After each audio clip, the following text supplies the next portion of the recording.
In the early hours of 1941, somewhere along the western edge of occupied Europe, a defensive line waited for an attack that never fully came.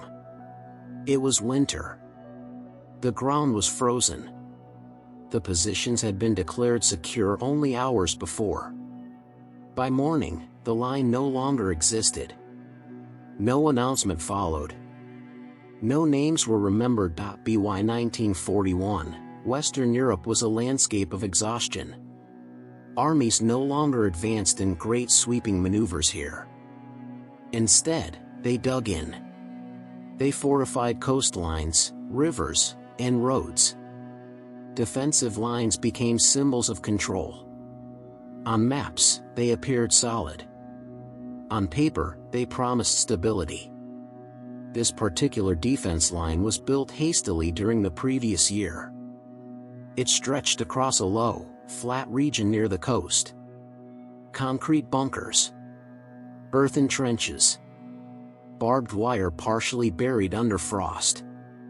It was manned by a mixed garrison, regular infantry units, reserve formations. Older soldiers recalled from civilian life, young recruits with limited training. Command reports described the sector as quiet. Enemy activity was considered minimal. The line's purpose was not to stop a major invasion, but to prevent surprise landings, sabotage, and local breakthroughs. It was meant to hold long enough for reinforcements, long enough for command to react. The officers in charge relied heavily on routine. Patrol schedules, observation posts, fixed communication lines. Telephones connected bunkers to company headquarters. Runners were assigned in case the wires failed. Everything looked organized. But beneath the structure, weaknesses were obvious. Ammunition was limited. Winter gear was incomplete. Several bunkers were unfinished. Some firing ports faced the wrong direction due to rushed construction. Morale was uneven. Many soldiers believed the front had already moved elsewhere, that this line would never be tested. Weather played a role. Fog rolled in from the sea during the night. Visibility dropped to almost nothing. Observation posts reported only silence. No movement. No sound beyond the wind. Shortly after midnight, the first problems appeared. A telephone line went dead. Then another. Repairs were delayed due to darkness and cold. A patrol failed to return on time. The incident was logged but not escalated. Command assumed confusion. Fatigue. Human error. Orders remained unchanged. Hold positions. Maintain readiness. Wait for daylight. What command did not realize was that cohesion was already breaking. Small gaps between units widened. Coordination weakened. Individual positions began to act independently. Some soldiers abandoned exposed trenches to shelter in bunkers without orders. Others waited for instructions that never arrived. The defense line still existed on the map. On the ground, it was already fragmenting. The first confirmed breach did not come with explosions or gunfire. It came with silence. In the early pre-dawn hours, a forward position was found empty by a neighboring unit. Weapons remained. Packs lay in the mud. The soldiers were gone. No shots had been fired. No alarm raised. Reports moved slowly upward. Each level assumed the next would clarify the situation. Company officers attempted to re-establish contact. Field telephones failed repeatedly. Runners were sent into the fog. Some returned. Some did not. Without clear information, rumors spread faster than facts. Soldiers whispered about encirclement, about landings behind the line, about units already overrun. None of it was confirmed. But uncertainty was enough. A junior officer made a decision to pull his men back to a secondary position. He believed the order was implied. Another officer nearby interpreted the movement as an official withdrawal and followed. Gaps widened further. By the time the first shots were finally heard, the line no longer functioned as a unified defense. Fire came sporadically. Uncoordinated. Isolated bunkers fired into the fog without targets. Ammunition was wasted. Barrels overheated. Higher command attempted to regain control. Orders were issued. Counter-orders followed. Maps no longer matched reality. Units were marked where they no longer existed. At one strong point, a platoon held its ground, unaware that both flanks had collapsed. They continued to observe their assigned sector. When enemy movement finally appeared through the fog, it was already too late to reposition. Their resistance was brief. Elsewhere, soldiers withdrew without ever seeing the enemy. Fear of being cut off outweighed discipline.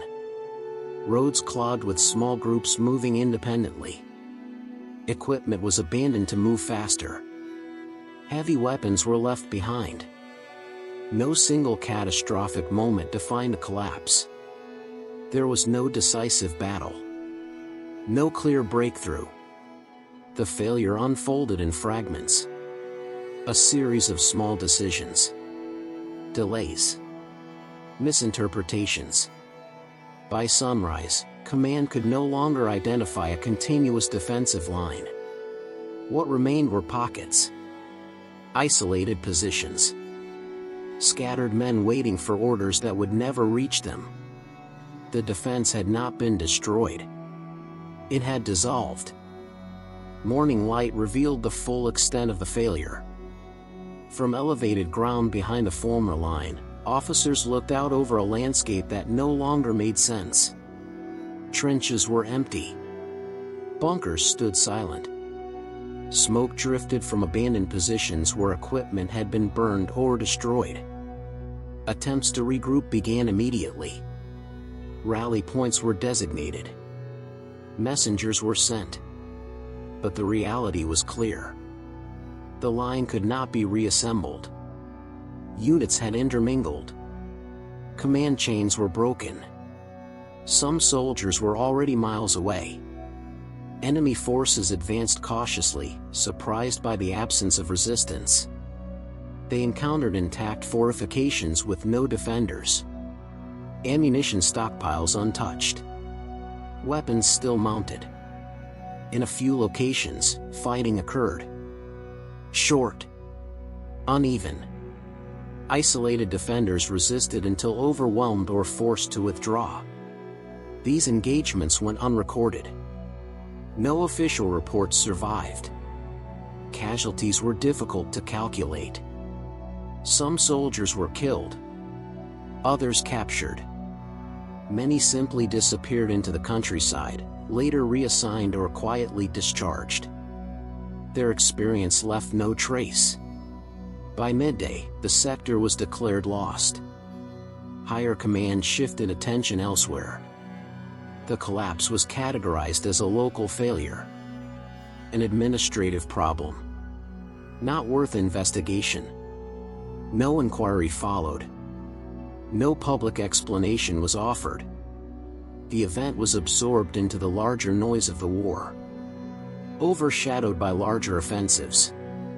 Greater disasters. The defensive line that had taken months to build ceased to exist in less than one night.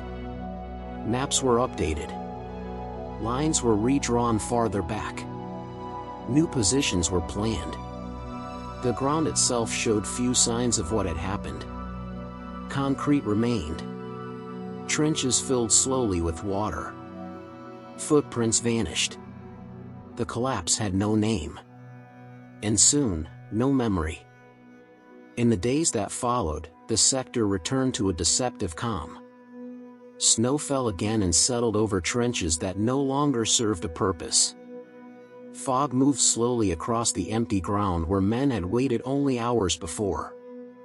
The defensive positions remained, but they no longer belonged to anyone. The soldiers who had manned the line were dispersed without ceremony.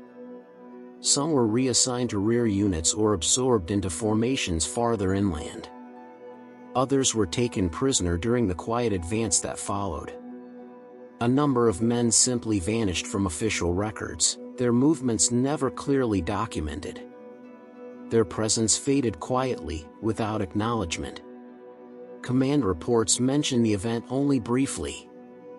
The collapse was described in neutral language, stripped of detail. No full investigation followed. There was no effort to determine responsibility, no attempt to reconstruct the sequence of failures. The war moved forward, and attention shifted elsewhere. Maps were redrawn. New defensive lines replaced the old ones on paper. The collapsed sector was reduced to a thin line of ink, then removed entirely in later revisions. What had happened there was not considered significant enough to preserve. On the ground, traces remained for a time. Broken equipment. Empty bunkers. Telephone wires hanging loose in the cold air. Over months, even these signs disappeared. Trenches filled with water and debris. Concrete weathered and cracked. Grass returned. The defense line had existed for only a short period, yet it consumed months of labor and preparation. Its failure did not alter the course of the war. It did not change borders or strategies. That may be why it was forgotten so easily. No memorial marked the site.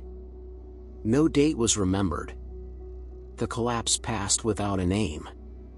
And slowly, it vanished from history. These stories are rarely told. Subscribe if you want to hear the next one.